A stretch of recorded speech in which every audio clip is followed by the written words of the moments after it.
Hello students, how are you all? I hope you all fine there. So already in the previous video, we have discussed about the essential components of food, right? Okay, so in this video, we will discuss about the conformation of presence of food components. Okay, here food components, whenever we take food components, mostly we prefer to test the food components which are macronutrients. So there are two types of nutrients, macronutrients and micronutrients. So I will explain you in a shortcut way about macronutrients and micronutrients. Don't worry about that. So let's go to the next slide to clearly know about macronutrients and micronutrients. All macronutrients. So what is meant by macronutrients? Macro means large. That means here the nutrients are required in large amounts to our body. Required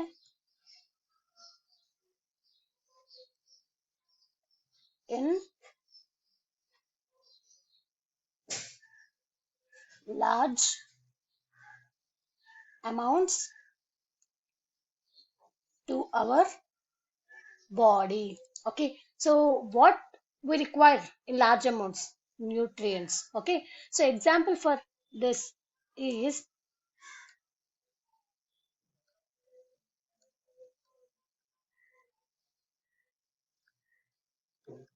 carbohydrates, proteins, and fats. Okay, so this is about macronutrients. Next, micronutrients.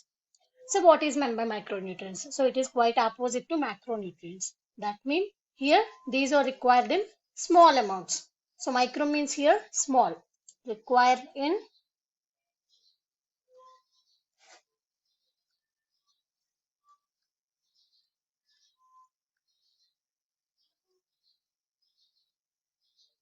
small amounts to our body. So what is the example for micronutrients?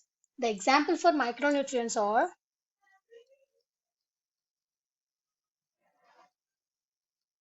vitamins and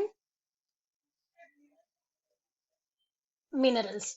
Okay, so here the conformation of presence of test components. So in that we will study about the tests of macronutrients clearly. Okay, so test of starch. So carbohydrate here it means the other name for carbohydrate is starch. So protein is as protein and fats is as fat. Test of starch, test of fat, test of protein. Total how many tests?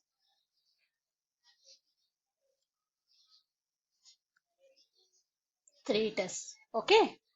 Before conducting the 3 tests, first of all, we have to know what are the equipment that we need and how the tests have to be conducted. First, equipment. In the equipment, first of all, we need, obviously, it is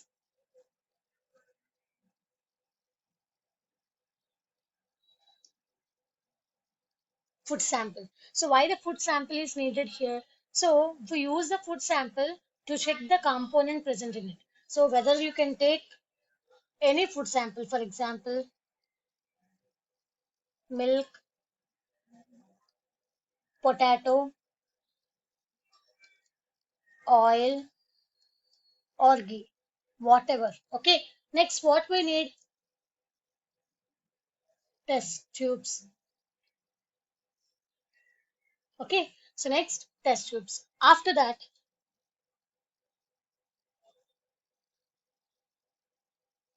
stand, which is test tube stand. Next, plate.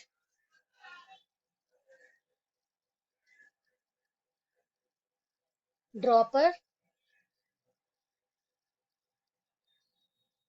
chemicals. So food sample is used to check the component present in it.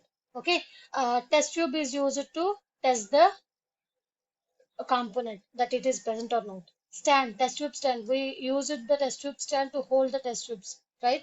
After that, plate.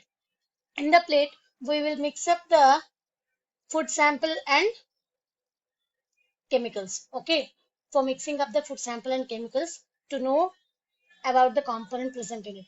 Next, dropper. So dropper is used to take the chemical, okay, to collect the chemical and to mix up with food sample. We use the dropper for that purpose. After that, chemicals. So chemicals here are used to two tests only, for starch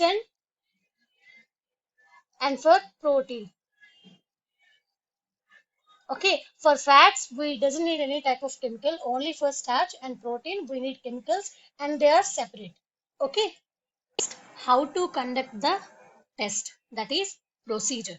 So for procedure, the tests which need chemical to observe the component present in it, they follow the same procedure only. There is no change at all. So first of all, we need a test tube for that. After that, we need the food sample what we want to check. We have to add the food sample into the test tube. Okay.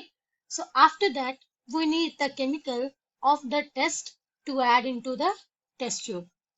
We also have to add the chemical into the test tube after adding the food sample. So after adding the chemical, so it will show some color. So based upon that color, we will get the answer of that component. Okay, so in this way, we have to follow the procedure.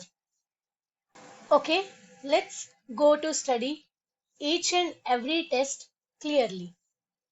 First of all, test of starch. So for every test, we need equipment. But here, the chemical will be changed. So what is the chemical here is dilute iodine solution. Dilute iodine solution. So how to prepare the dilute iodine solution? So for preparing the dilute iodine solution, first of all, we need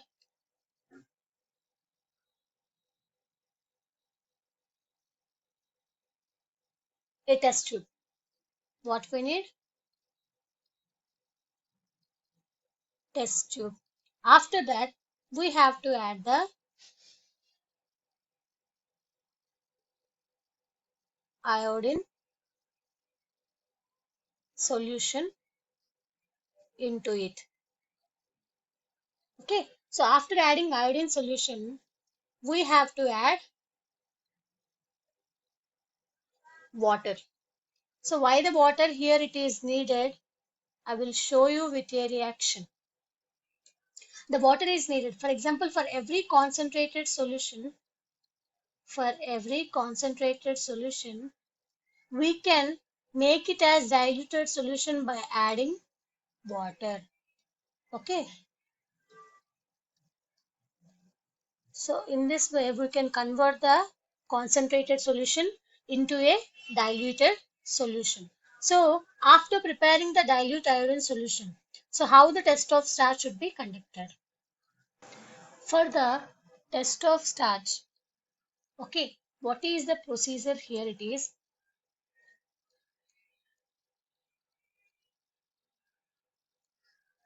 procedure. So first of all, we need a test tube. After taking the test tube, next we have to add the food sample that we take into the test tube. After adding the food sample, next we have to add the chemical. So what is the chemical here? Dilute iodine solution. So already we have prepared dilute iodine solution, right? So that dilute iodine solution, we have to add how many drops? Just few drops, 2 or 3 drops enough. Okay. After adding the dilute iodine solution, just observe the color in it. Okay. So if the color changes into dark blue or black, if the color changes into dark blue or black, then you can conclude that that particular food sample have which component? Starch, that is carbohydrate. Okay, so here which color resembles the presence of carbohydrate? Dark blue or black. Okay, so I hope you understand this test very clearly. I will upload the remaining two tests, which are test of fat and test of protein, in the next video. Just check it out in my YouTube channel soon. Okay. Next, thank you everyone. Thank you so much. And don't forget to like, comment, share, and subscribe to my channel. If you have any doubts regarding this topic, just comment below in the comment section. I will catch up you soon. Thank you. Have a nice day.